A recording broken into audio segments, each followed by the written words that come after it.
Is your dog currently shedding a lot and you don't know if you're brushing them right? My dog Jovi is shedding a lot recently, so I have to brush her every day. She is a mixed with the Chow breed, which means that she has very thick fur and that she sheds a lot. I will show you the proper tools to use, how to use those tools, and to double check. First, I want to start with the tools. These are the tools I have. And you want to make sure that you are wearing an attire that you don't mind getting a lot of dog hair on. Because if you're brushing a shedding dog, you will get a lot of dog hair on you just from the shedding. And then if you brush it, it also brings up more loose hair, which will get on you. Now, first I have a wired hairbrush. It is the most common to find and to use. I have a thick hairbrush for the thick spots on her. I have a bag to put all of the excess hair and the hair from the hairbrush in, because you don't want that flying all over everywhere, no matter where you're doing it. And you want to do it in a downward motion because she doesn't like it if you do it this way, and she won't let me brush her anymore. So it's best to just do it from her head down to her butt and brush her like this, because she likes it the most. If possible, try to brush both sides the most as you can while they're sitting like this, because often I have to bring out treats and make Jovi sit so I can brush the other side of her. Jovi, lay down. You also have to make sure that you do the underside of the dog, and the inside of their legs along with their tail, because a lot of excess fur comes from those areas. See, there's a lot of fur coming off of the hairbrush. Along with that, you want to use the thick hairbrush. For Jovi, it's her hind legs that are the worst with the thick hair. A little bit of her tail area right here, along with her neck, which also needs to be brushed.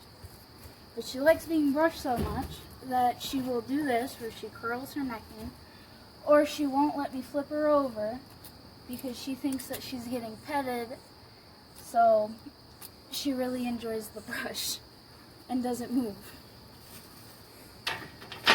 Now this is the treats that I use oftentimes to make her cooperate with me.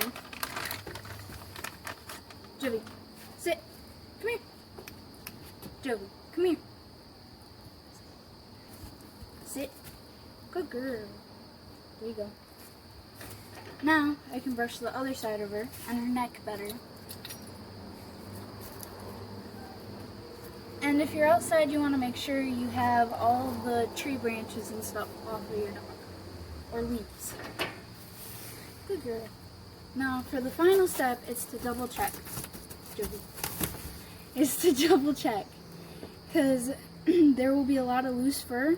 So what I do is I just wipe her down with my hands to make sure that I have all of the loose fur, because there's a lot of fur that comes off of her, especially with her legs right here. And you want to make sure that you also check the stomach and the tail, because there will be fur that gets stuck right here in the crevice part between her butt and her tail. So there's a lot of loose fur that gets stuck right there. If your dog has a lot of excess hair left over, like Jovi often does, I would suggest that you take the wired hairbrush and go over your dog again to make sure you got the dog groomed well enough. Just to make sure. And then you should, finally, your dog should be fully groomed. This should look like Jovi, even though she's not really showing herself very well. So your dog should be completely removed of any excess hair and shouldn't be shedding as much to at all for the rest of the day. So with the proper tools, the proper knowledge to use the tools, and double checking for any excess hair, you should have a properly, completely groomed dog. I hope this helped. Thank you.